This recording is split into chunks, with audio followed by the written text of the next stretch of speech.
Good morning, traders and investors around the world, and welcome to Tuesday's edition of premarketinfo.com, where we prepare you for the most important hour of the day. Quick props out to Justin Verlander, who completed the first Triple Crown since Sandy Koufax. So another good thing for Detroit, Dennis. Yeah, good day in the D. I think everybody in the D was pretty happy with the MVP. I know there's a few people that weren't too happy. Bautista didn't get it, but come on, Verlander, he was out there last year. So good job, Verlander. Good for the D. Okay, moving on to the S&Ps. Just about a 14-point range overnight, Dennis.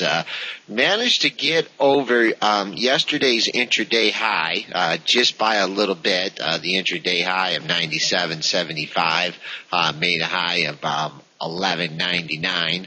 If that holds as the high of the day, we have a downside target of 11.70 and a quarter. The Globex low, kind of middle of nowhere there, 11.85 and a quarter.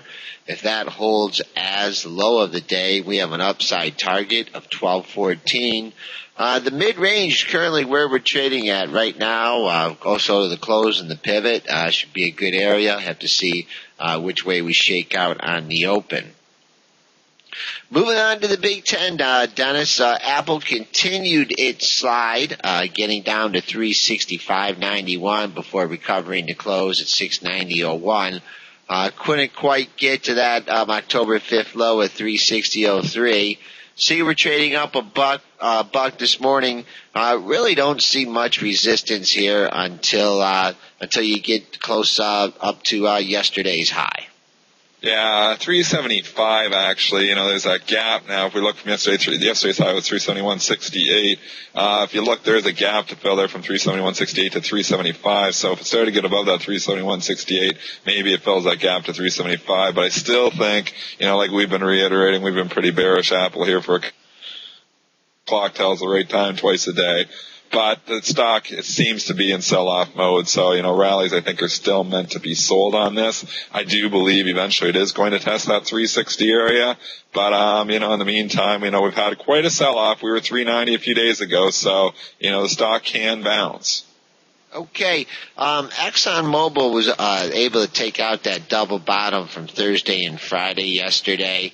It got down as low as 76.06. Really didn't have much in that 76 area. Rebounded on today to close at 76.91, real close to those double bottoms. So 77, we're currently trading above it. That should be a good swing area. I think if we can't hold 77 this morning, we could come down and test Monday's low. Coming back on the upside, you do have a little bit resistance at yesterday's high, 77.33. Then things open up a little bit after that. Stock held up not bad yesterday considering how much the S&P was down, obviously only down 99 cents closing. I'd say, if that 75 still comes into play here eventually, then, maybe you try to buy it off the hop there. 76.06, obviously that low, it starts to take out, then maybe you can think about that 75 area, because that was the big resistance back in August and September, so I'd almost think it should come into support.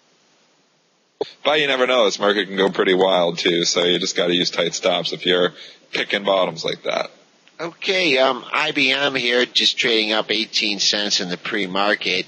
Made a high yesterday at 183.96. Got a little gap up to 184.66, which was Friday's low, and Friday's close on 185. So we'll call that 184 and 185 good resistance in IBM. Coming down, just for you, Dennis, it held that nice round number at 180. Even to be the low. Below that, you had the low back from October 26th at 179.03. But below that 179.03 area, things really open up here till 176. So we'll see if the IBM goes into sell-off mode today. Look at a 3-month chart. It had that nice uptrend going there, higher highs, higher lows. It definitely broke that trend yesterday. So, now I think the trade is to sell the rallies on IBM. If it was to get back up into that 185 area, that would probably be the upper end of that old trend, which would probably be a nice area to sell. I don't think that comes into play today. Selling at a 181, you do have some air, so you might take some heat, but I definitely still think rallies are to be sold on this one as well. Well, Warren wouldn't like you saying that. Warren. You didn't, that 188, 189. You called that, Joel. That was the Warren Buffett high right there. So 190 was huge on that stock for those few days. Anybody that got short those swing shares, he still got that trade on. Good job out there. Maybe we should start a hedge fund and take the opposite positions that Warren takes. We'd be short Bank America at 880 and we'd short IBM at 189. Those couple might have worked out. So maybe Warren's losing touch, but Warren's still a pretty good investor though. So long run he often wins, but short run maybe he doesn't always win. Yep.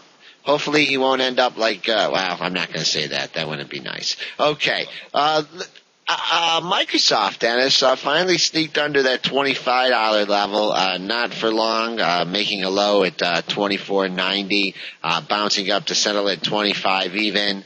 Small gap here between Friday's low and Monday's high.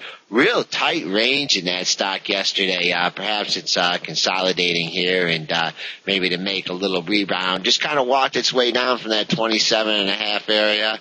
Now we're starting to test the 24 level. Real good support comes in. We'll give yesterday's low a nod there at 24.90.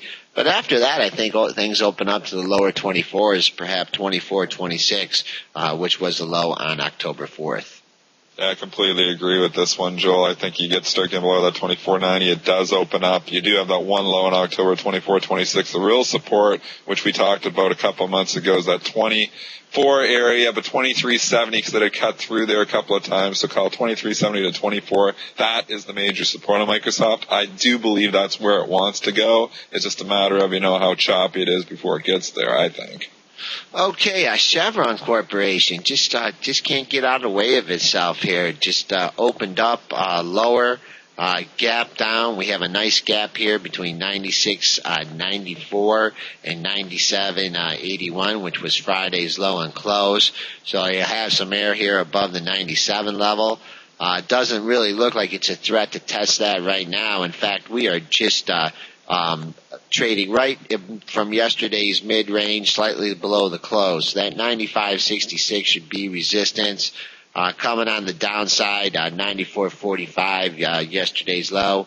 If that's taken out, let's look for 93.66, and that was a low from October 7th. So basically, in Chevron Corporation, when you break a level, it moves a buck. Whether you're on the right side or not, it moves a buck. Yeah, it's just too dangerous here. Like, this is a very, very dangerous chart. There's fundamental stuff that's going on in the background with that oil leak, and they don't know how much damage it costs. There's so many bad things that can happen here. Like, I'm all about risk management, and I don't see any way to really manage the risk on this stock. It gets up to that, up to the 100 area, maybe you could argue that becomes resistance again. But around $95, I just don't see a way to manage risk, so I'm sitting on my hands. Okay, J&J finally broke down a little bit. We had talked about that stock really consolidating. Finally took out that good support to 63.5 area. Came down, got as low as 62.88. Bounced, but only closed 6 cents above that level. Currently trading a little bit from there, but below this 62.88, Dennis, I'm looking for the low 62s in this stock. Coming back on the upside, we should make a run at yesterday's high and perhaps a chance to fill the gap up to Friday's low. I'll limit my comments. I do have a small trading position there in J&J. Okay. All right, moving on to Procter & Gamble. That stock finally went down $1.50 yesterday.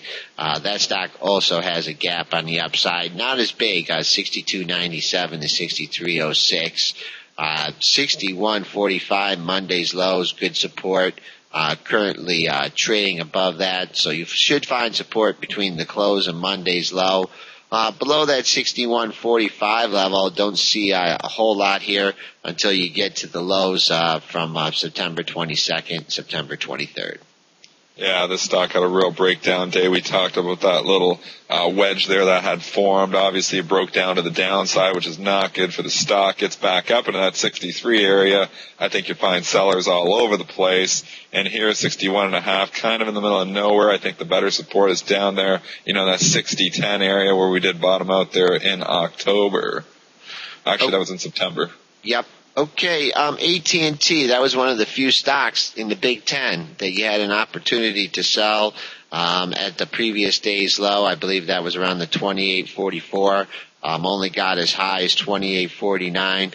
Closed at 28.36, kind of in the upper part of the range.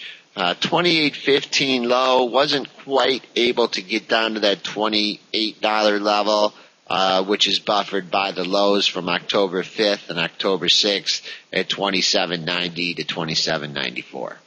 Man, just when you're going through all these charts, it all looks like these stocks have broken down from their upper ranges, and they're all starting to move down, and looking, and hinting at they're kind of on their way to those September, October lows. So you wonder what that means for the overall market, because every chart looks the same. It looks like the stocks are broken, and there ain't really that much support right where they're at right now. They need, like this AT&T support's down 27.5. Right. So really, it's got 80 cents there, of, potential, risk here. If you're buying it at this point, you're kind of in the middle of nowhere. So gets down to 27.5, I'd be a buyer. You might see an initial bounce off 28, but 27.5 is a real support. Okay, General Electric, a little bit of a gap between 15.49 and 15.62. Settled only 4 cents off the low of the day at 15.24. Sure looks, if the market continues this move south, we're going to get a test of the 15 level or 14.96, which was the low on October 6th. Yeah, General Electric, we'll say 15 to 16. That's going to be the new trading range. That was the range for 2 months back then when we were talking about in August and September. I don't see any reason why that doesn't become the new range again. So we're 29 cents away from big support at $15. Okay, moving on to our final component, Coca-Cola. 2 cent gap there between Monday's high and Friday's low. I remember talking up in the show yesterday, said, you got to have your orders if the stock gets close to the previous day's lows to get some shorts off. Well, here you probably would have been pennied because you missed it by 2 cents. Broke down, traded as low as 65.39. Coca-Cola hadn't been in that area in quite a while. Rebounded to settle at 65.95. Currently unch in the pre-market. I think this whole 65.95 to 66.10 area, which was the double bottom and the low from last week, that should be your good swing area. You got anything in the book at 66, Dennis? Anybody trying to wiggle out there? No, nothing there. We took that area out yesterday, so it's not shocking that there's really nothing there. I don't see anything in the book anywhere, really. And looking at the chart, yeah, I think you got a good swing area here, but man, you start to get below yesterday's low at 65.39. Pretty open all the way down to 64 there, Joel. So, that's where we had that, bottomed out there back in August. And we did cut through there a little bit in October, but, we're $1.95 away from there. But that's kind of where, the chart looks like it may be heading.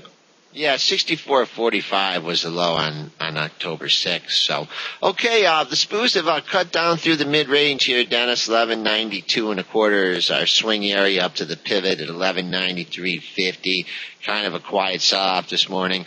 As I reiterated, really not much at this Globex low here. I think the number of the day on the downside is pretty easy. This 11.50, which was a double bottom back in the market back in October, it held up yesterday. We got a nice rebound, but this market could be in real trouble, Dennis, if we take out that 11.80.50. Well, that's our SPU&Big 10 show for today. We're going to take a quick break. We'll be back with our market movers.